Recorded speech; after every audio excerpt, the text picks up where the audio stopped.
नमस्कार। स्वागत है आप सभी का देव क्लासेज एक मार्गदर्शक में। और आज जो है हम लोग लोकतंत्र का विकेंद्रीकरण या यूं कहें कि स्थानीय स्वशासन जो है हमें इसका अध्ययन करना है।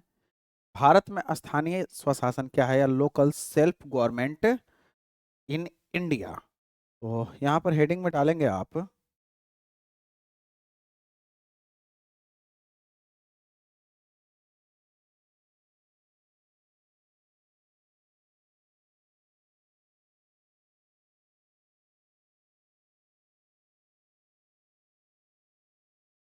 इंडिया।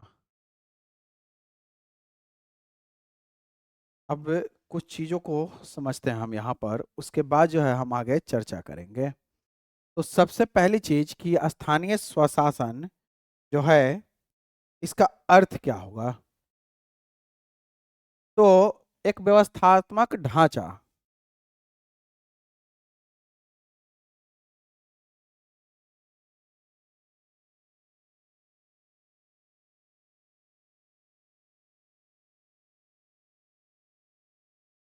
एक व्यवस्थात्मक ढांचा। और यहां पर क्या, तो लोगों के द्वारा प्रत्यक्ष, ठीक है, या प्रतिनियुक्त का चुनाव किया जाए, ठीक है। और वे खुद अपने क्षेत्र के ग्रामीण समस्या जैसे सड़क, पानी, सफाई, प्राथमिक शिक्षा, स्वास्थ्य, इन सब की समस्याओं को हल कर सके। उसके लिए local self government in India का कॉन्सेप्ट लाया गया। अब अगर हम देखें तो यह जो है लोकतंत्र की मूलभूत आधारशिला क्यों मानी जाती है, तो इससे क्या होता है कि नागरिक सहभागिता बढ़ती है।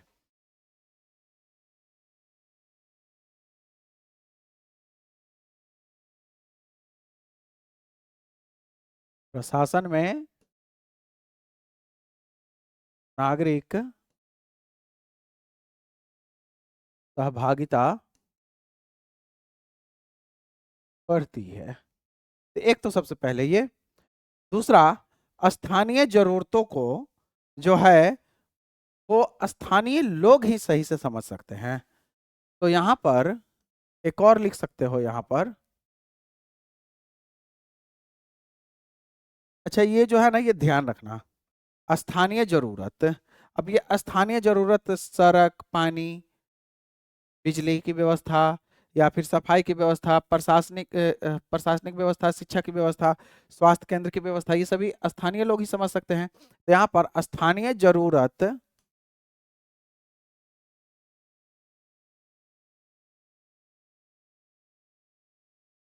के प्रति समझ बेहतर, स्थानीय जरूरतों के प्रति समझ बेहतर। अब यहाँ पर हम देखें अगर, तो भारत में स्वशासन नाम से एक हेडिंग डालो।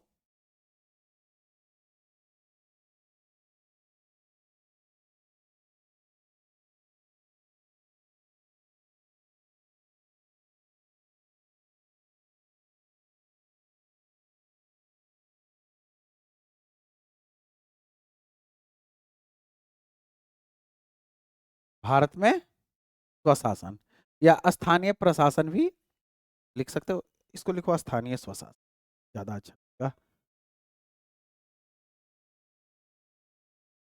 भारत में स्थानीय स्वशासन, ठीक है। भारत में स्थानीय स्वशासन। अब इसको मोटा मोटी जो है ना आप तीन भागों में डिवाइड कर सकते हो, ठीक है। एक तो आप रखो, या फिर चार भागों में डिवाइड कर लो। एक आप रखो एंसेंट पीरियड, एक मेडिवल पीरियड, एक मॉडर्न एरा में, दो भाग में, एक ब्रिटिश काल में और एक स्वतंत्रता के बाद। तो यहाँ पर आप लिख सकते हो प्राचीन भारत।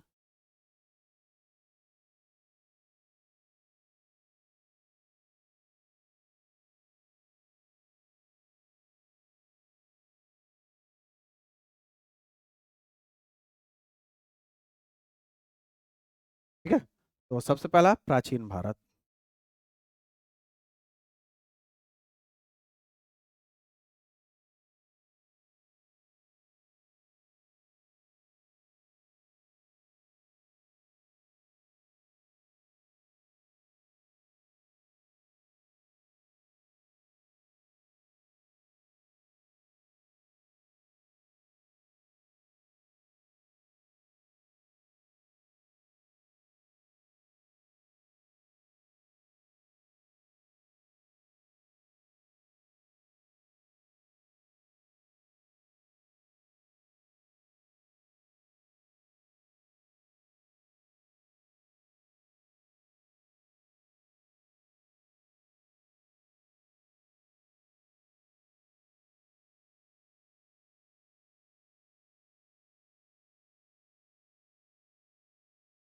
प्राचीन भारत। अब प्राचीन भारत की जब हम बात करते हैं तो वैदिक काल में ग्राम सभा का उल्लेख मिलता है।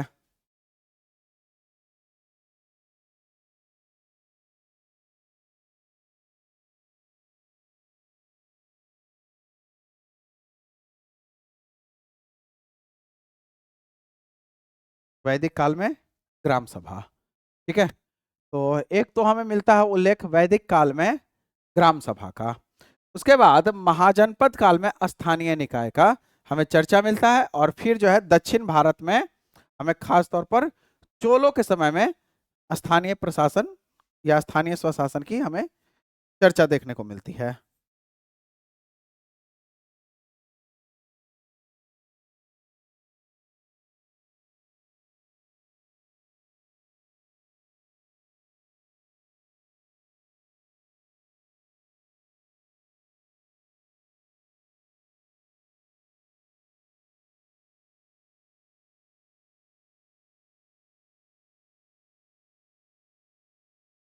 इसके बाद मध्यकाल।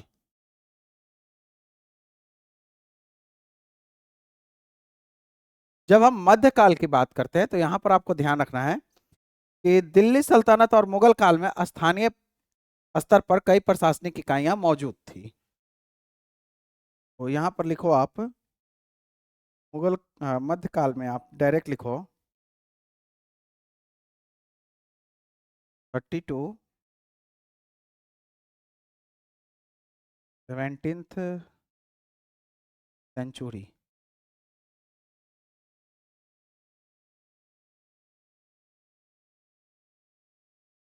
तक, इस 17th सेंचुरी तक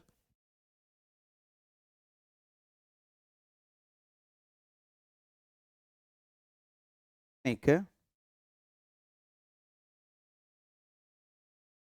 स्थानीय स्तर पर प्रशासनिक इकाई की जानकारी प्राप्त होती है।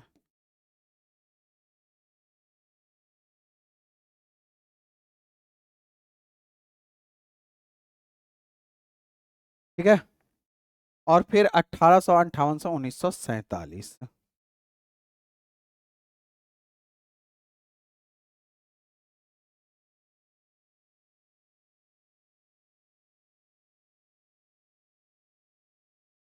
जब हम यहाँ देखते हैं तो रिपन के द्वारा स्थानीय स्वशासन को मान्यता प्रदान की गई और इसी कारण से रिपन को जो है स्थानीय स्वशासन का जनक कहते हैं। तो रिपन के द्वारा स्थानीय स्वशासन को मान्यता प्रदान की गई 1882 में।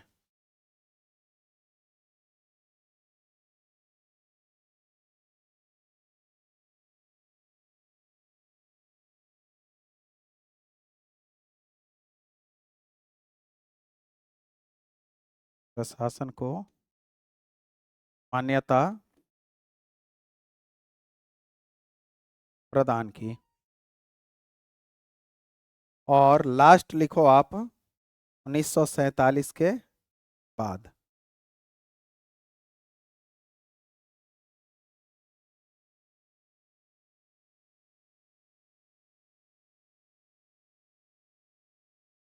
उन्नीस सौ सैतालीस के बाद। अब 1947 के बाद की जब हम बात करते हैं तो यहां पर आपको ध्यान रखना है कि संविधान निर्माताओं ने ग्राम पंचायत इन सभी की व्याख्या की। ठीक है। और 1957 में बलवंत राय मेहता समिति के द्वारा त्रिस्तरीय पंचायत समिति पंचायत प्रणाली की बात रखी गई। तो 1957 में बलवंत राय मेहता समिति।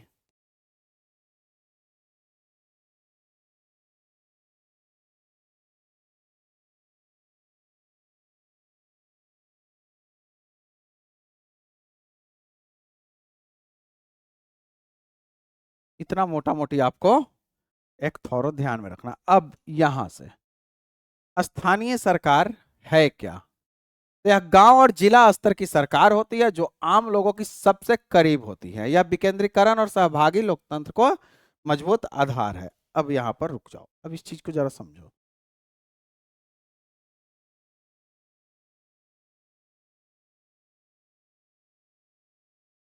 ये आखिरकार कहना क्या चाह रहा? तो स्थानीय स्वशासन क्या होता है? तो एक चीज अब मुझे आप ये बताओ, आप अपने गांव, अपने आस पड़ोस के मोहल्ले की समस्या आप ज्यादा बेहतर समझ सकते हो, या नरेंद्र दामोदर दास मोदी पीएम, कौन समझ सकते हैं? आप समझ सकते हो ज्यादा आसानी से। तो स्थानीय स्वशासन में, स्थानीय सरकार में यही बात आती है कि गांव और जिला स्तर की सरकार जो आम लोगों के सबसे करीब होंगे। अब ठीक है, आ, पूरे भारत देश के लिए भारत के प्रधानमंत्री नरेंद्र दामोदर दास मोदी हैं, और पूरे भारतीय नागरिक जो हैं उनके हैं। कायदे से देखो तो यही कॉन्सेप्ट है। लेकिन एक चीज मुझे ये बताओ, क्या हम उनके सबसे ज्यादा करीब हो सकते हैं? नहीं। तो सबसे ज्यादा यहाँ पर जो है आम लोगों के करीब कौन होंगे? स्थानीय सरकार।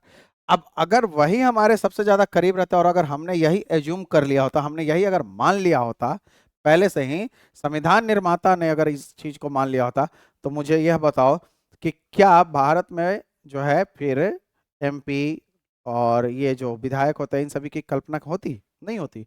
डायरेक्ट एक प्रधानमंत्री होते हैं और एक जो है राष्ट्रपति होते हैं, और एक प्रधानमंत्री ऐसे ही नियुक्त कर दिया जाता।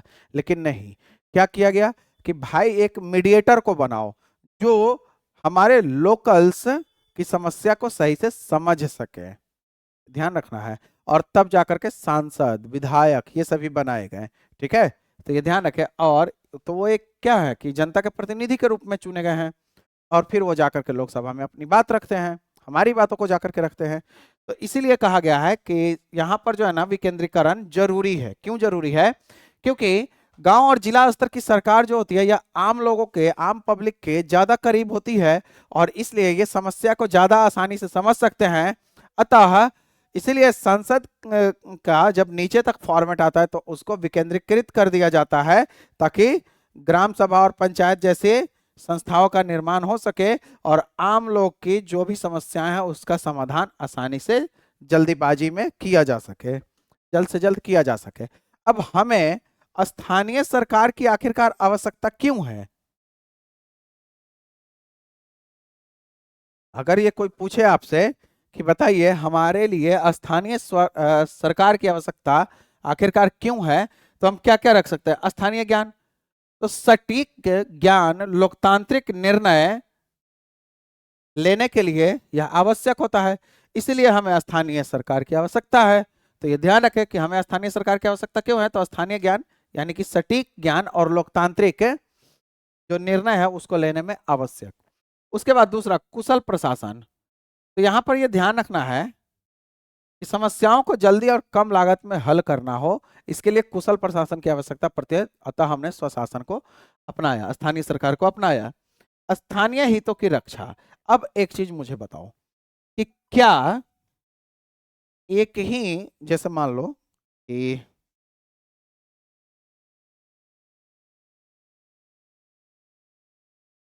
ये एक क्षेत्र है, ठीक है, और इसमें जो है ना कुछ सिटीज है या कुछ छोटे छोटे क्षेत्र हैं।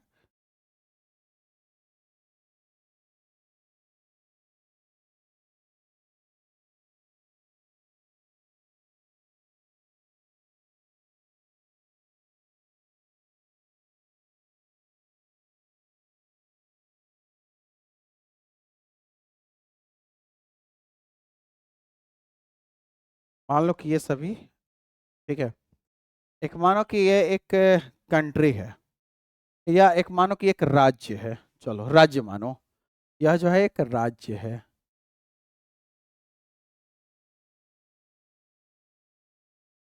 और यहाँ पर जो है इसकी सरकार बैठती है। अब मुझे ये बताओ कि इस क्षेत्र की समस्या ये सरकार ज्यादा आसानी से समझेगी, या यहाँ के लोग ज्यादा आसानी से समझेंगे? तो जवाब आएगा क्या? यहाँ के लोग ज्यादा आसानी से समझेंगे। इसीलिए यहाँ जो है स्थानीय हितों की रक्षा। अब इनके हित अलग हो सकते हैं, इनके हित अलग हो सकते हैं, इनके हित अलग हो सकते हैं। जैसे मान लो इनका हित जो है, यहाँ मान लो, यहाँ जो है ना, वाटर को लेकर के चर्चा है।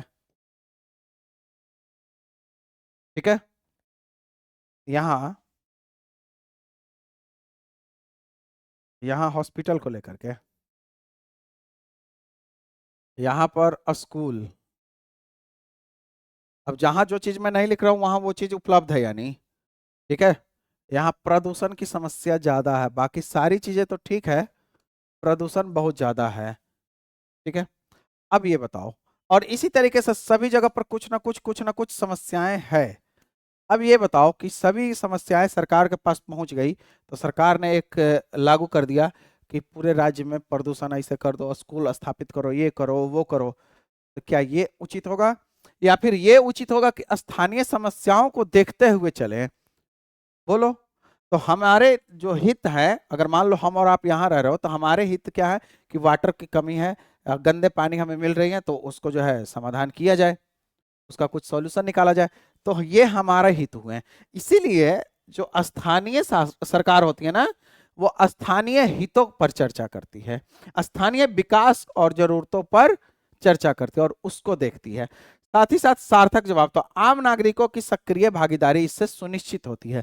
आम नागरिक जो है प्रशासन के बारे में जानता है, सरकार के बुनियादी चीजों के बारे में जानकारी रखता है, इसलिए सार्थक जवाबदेही जैसी चीजें। अब इसके बाद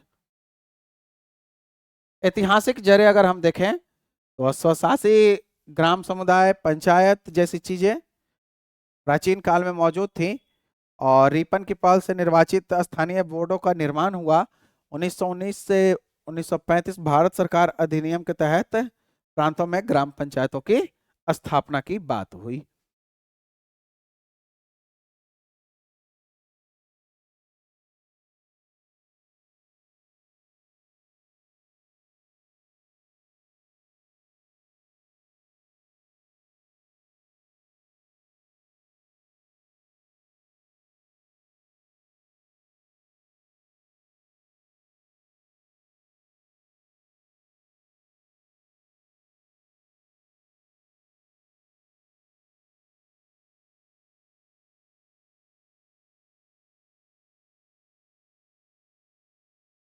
ओके, तो ये ध्यान रखें। अब इसके बाद स्थानीय सरकार पर संविधान निर्माताओं के क्या दृष्टिकोण रहे हैं, इस पर जरा हम लोग चर्चा कर लेते हैं, और उसके बाद जो है प्रमुख प्रावधान इन सभी को हम लोग देखेंगे। तो देखो, महात्मा गांधी जो थे ना, ये ग्राम स्वराज के बहुत बड़े पक्षधर के रूप में जाने जाते हैं।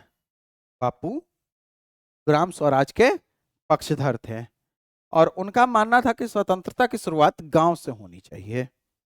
ठीक है। महात्मा गांधी का कहना था कि देखो, स्वतंत्रता की शुरुआत गांव से होनी चाहिए, जिससे एक आत्मनिर्भर आधार तैयार हो सके और एक आत्मनिर्भर भारत बन सके। जवाहरलाल नेहरू जो थे, ये अत्यधिक स्थानीयता को राष्ट्र की एकता और अखंडता के लिए खतरे के रूप में देखते थे, कि अगर अत्यधिक स्थानीयता दे दी जाए तो राष्ट्र की एकता और अखंडता के लिए यह खतरा होगा। और एक है बाबा साहब अम्बेडकर, तो इन्हें चिंता थी कि ग्रामीण समाज की जातिवाद और गुटबाजी स्थानीय सरकार के मूल्य उद्देश्यों को विफल कर देगी। तो तीन बड़े बड़े आइडियोलॉजी अगर हम देखें, तो एक का मानना, मतलब महात्मा गांधी का मानना कि स्वराज, स्वशासन, स्वतंत्रता ये सभी जो है ना ग्रामीण क्षेत्रों से शुरू होनी चाहिए, और ग्राम स्वराज पर ये ज्यादा बल देते थे। नेहरू जी का मानना था कि यह जो है राष्ट्र की एकता और अखंडता में समस्या उत्पन्न कर सकता है अगर हम ज्यादा स्थानीयता उनको दे दे तब। अंबेडकर साहब का मानना था कि ग्रामीण समाज में जो है जातिवाद और गुटबाजी ज्यादा होती है, तो ये कहीं ना कहीं स्थानीय स्वशासन या स्थानीय सरकार के जो मूल उद्देश्य है उसको समाप्त कर देगा, उसको विफल कर देगा। अब स्वतंत्रता के बाद अगर विकास देखें,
ओके। अब स्वतंत्रता के बाद का अगर हम विकास देखें तो यहाँ पर जरा ध्यान से समझो कि 1952 में सामुदायिक सामुदायिक विकास कार्यक्रम या स्थानीय विकास में लोगों की भागीदारी को बढ़ावा देने का प्रारंभिक प्रयास किया गया था। और इसके बाद यहाँ पर आप देखोगे कि 1957 में बलवंत राय मेहता समिति है, इसको छोड़ दो। तो हम लोग देखेंगे यहाँ पर मैं कुछ लिखवा रहा हूँ, आप इस चीज को जरा लिखो। मैंने पहले ही आपको बताया था 1957 में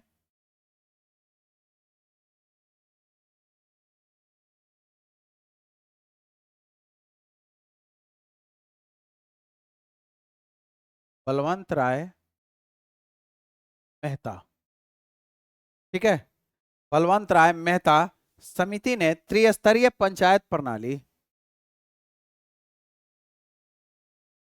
समिति ने त्रिस्तरीय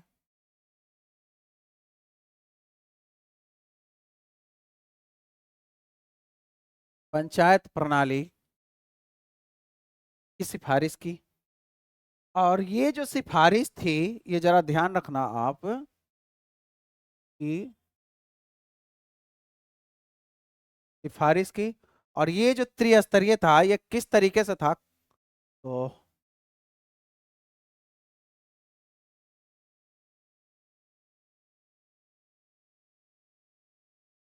एक, सबसे पहला गांव स्तर पर ग्राम पंचायत,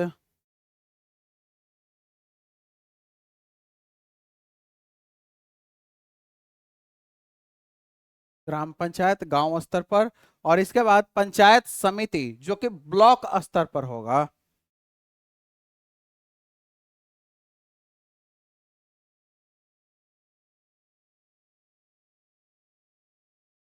और एक जो रखा जिला परिषद जो कि जिला स्तर पर।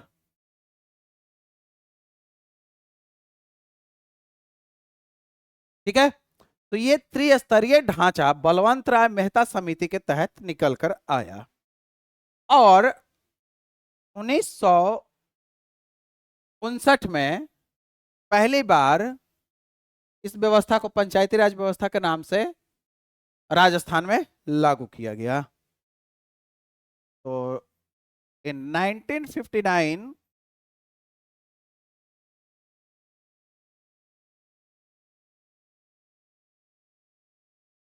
राजस्थान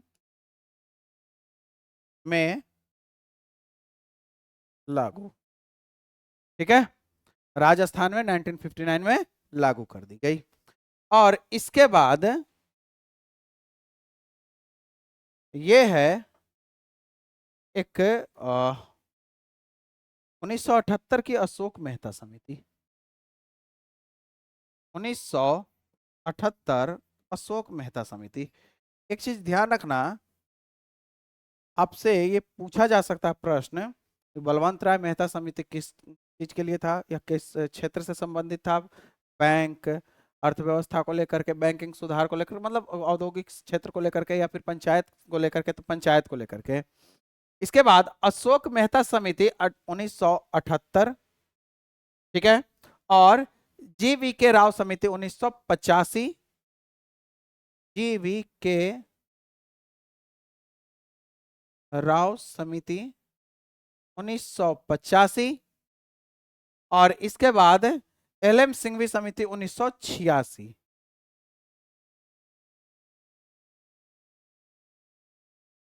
एल एम सिंघवी समिति 1986। ये सभी के सभी पंचायत वाले या ग्रामीण स्वशासन, ग्रामीण प्रशासन से ही संबंधित है, और इन सभी ने स्थानीय निकाय को संवैधानिक दर्जा देने की वकालत की।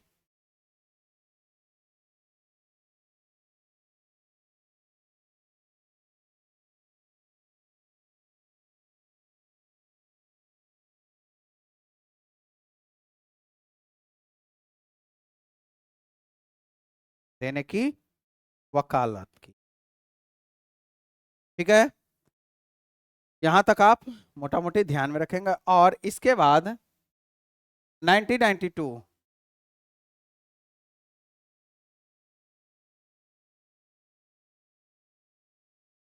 1992 और 1993। 1992 में 73वां संविधान संशोधन 73 कॉन्स्टिट्यूशनल अमेंडमेंट एक्ट 1992 ग्रामीण स्थानीय सरकार, जिसको कि पंचायती राज संस्थाएं कहकर के, और 74वें संविधान संशोधन अधिनियम 1992 74 कॉन्स्टिट्यूशनल अमेंडमेंट एक्ट शहरी स्थानीय निकाय यानी कि नगर पालिका को संवैधानिक दर्जा प्रदान किया गया। ठीक है, इनको संवैधानिक दर्जा प्रदान किया गया। अब ग्राम पंचायत स्तर पर अगर हम देखें तो ग्राम पंचायत, पंचायत समिति और जिला परिषद, लेकिन अगर नगर निगम के स्तर पर देखें, नगर निकाय के स्तर पर, तो नगर पंचायत, नगर पालिका और नगर निगम होते हैं। तो यहां पर आप ध्यान रखना,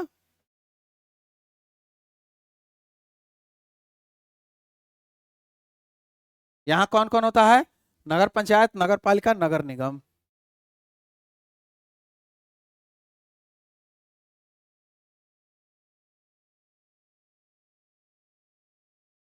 नगर पंचायत, नगर पालिका, नगर निगम। लेकिन जैसे ही हम ग्रामीण क्षेत्र में देखते हैं तो ग्राम पंचायत, पंचायत समिति,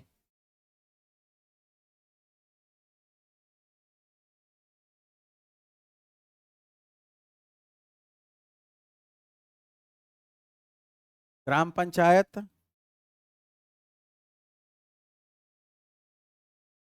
पंचायत समिति, और एक होता है जिला परिषद।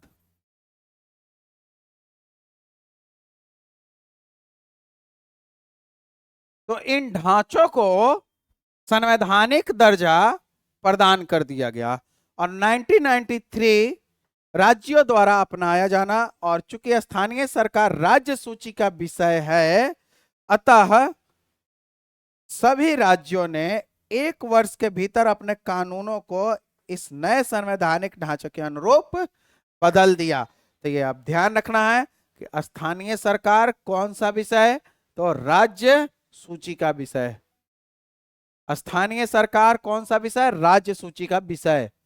इसके बाद 73वां संविधान संशोधन अधिनियम, तो ग्रामीण सशक्तिकरण हेतु किया गया और मुख्य उद्देश्य पूरे भारत में ग्रामीण स्थानीय स्वशासन को मजबूत करना और संवैधानिक दर्जा प्रदान करना है। संरचनात्मक एकरूपता, तो इसने पहली बार पूरे देश में पंचायती राज संस्थाओं की संरचना, कार्य प्रणाली में एकरूपता, इन सभी को सुनिश्चित करने का भी कार्य किया। और इसके पश्चात पंचायती राज, ये देखो यही सिस्टम मैंने अभी आपको थोड़ी देर पहले बताया था, और यहां पर आ गया। एक सबसे ऊपर जिला परिषद होता है, जो जिले के स्तर पर शासन और समन्वय की जिम्मेदारी का सर्वोच्च निकाय है। और इसके बाद मध्य स्तर पर पंचायत समिति होते हैं, जो कई ग्राम पंचायतों का एक समूह मिलकर के बनाता है या ब्लॉक होता है। ठीक है, और यहीं पर पंचायत सचिव बैठते हैं। शायद वेब सीरीज देखो ना आप, सचिव जी यहीं पर होते हैं। और इसके बाद ग्राम पंचायत, जो सबसे निचला स्तर होता है, जो एक गांव या गांवों के समूह का प्रशासन संभालने का काम करता है। विकास की वास्तविक केंद्र ग्राम पंचायत, तो ग्राम पंचायत को अगर आप देखोगे यहाँ पर, तो जल का स्रोत, सड़क, जल निकासी और स्कूल भवनों के निर्माण के रख रखाव का कार्य,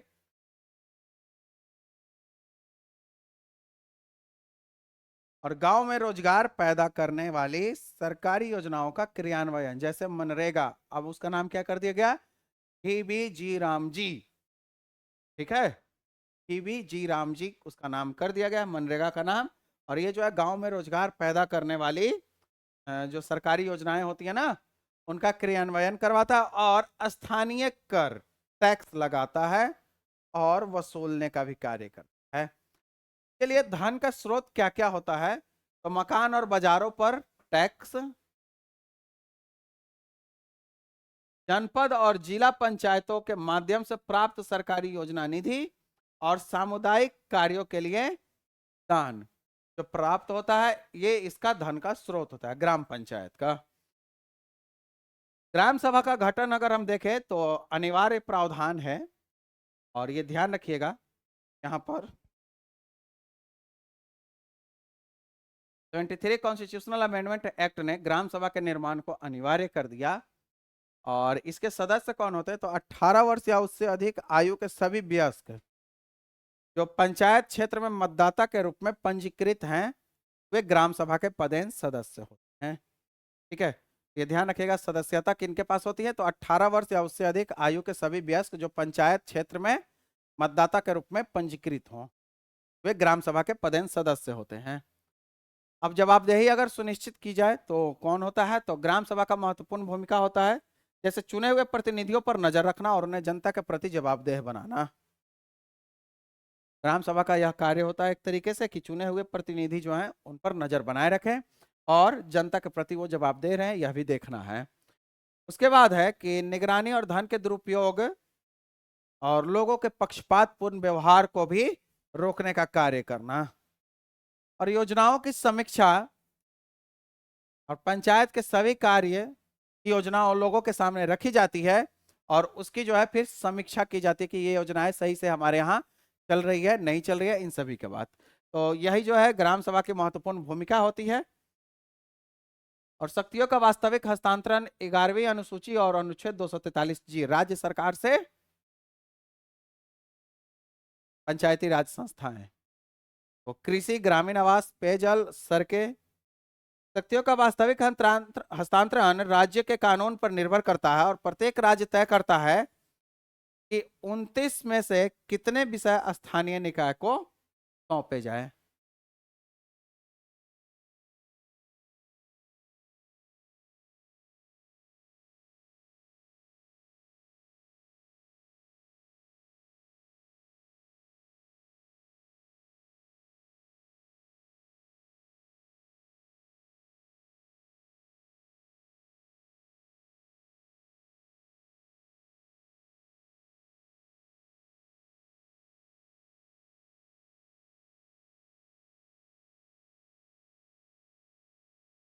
इलेवेंथ शेड्यूल में 29 विषय यहाँ पर रखे गए हैं, और मैं आपको बता देता हूँ एक एक करके। जैसे कृषि, जिसमें कृषि विस्तार भी एक साथ शामिल है।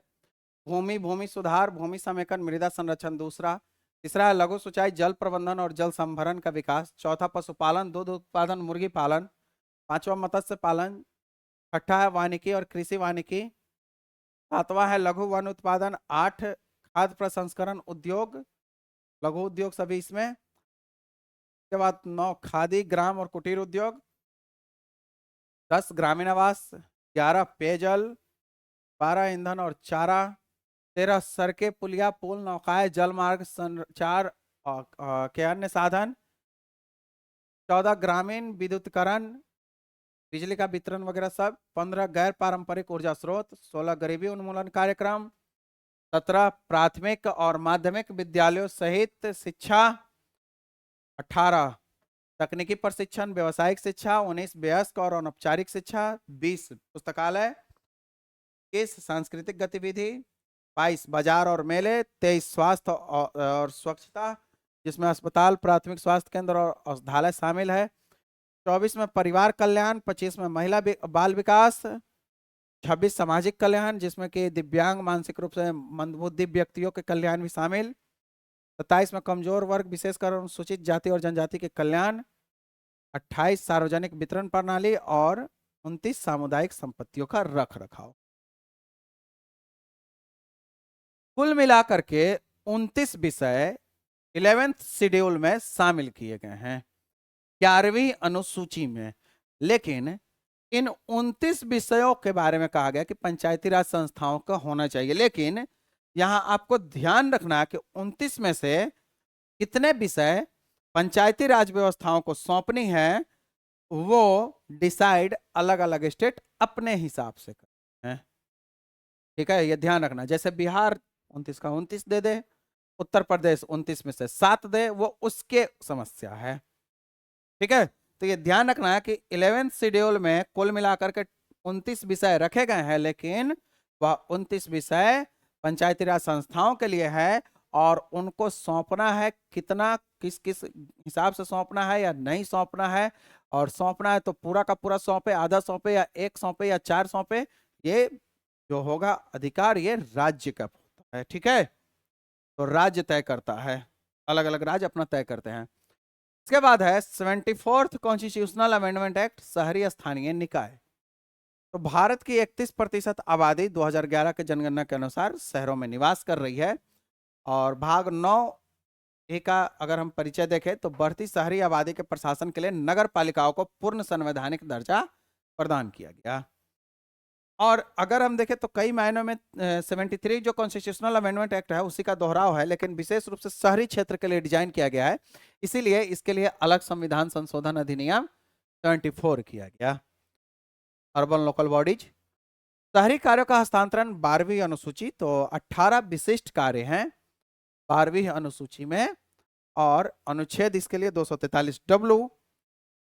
तो यहां पर 12वीं अनुसूची में सूचीबद्ध 18 विशिष्ट कार्य जिन्हें राज्य सरकार से शहरी स्थानीय निकाय को हस्तांतरित किया जाना अनिवार्य किया गया है, और राज्य विधानमंडलों को स्थानीय निकायों के स्वशासन संस्थानों के रूप में कार्य करने के लिए अधिकार है और शक्तियां भी प्रदान की गई है। तो शहरी निकायों के लिए 12वीं अनुसूची, और ग्रामीण निकाय के लिए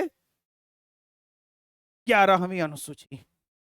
ठीक है, तो ये ध्यान रखेंगे, 11वीं और 12वीं।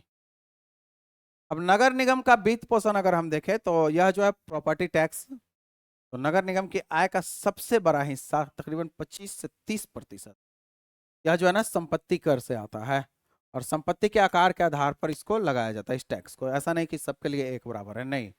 और कुछ है जैसे एजुकेशन टैक्स, व्यापार टैक्स, मूवी टिकट टैक्स, इन सभी को भी इसमें इंक्लूड किया जाता है।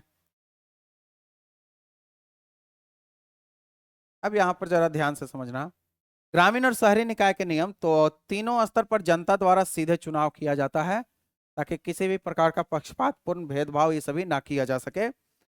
और प्रत्येक पंचायत नगर पालिका निकाय का कार्यकाल 5 वर्ष के लिए, ये ध्यान रखना।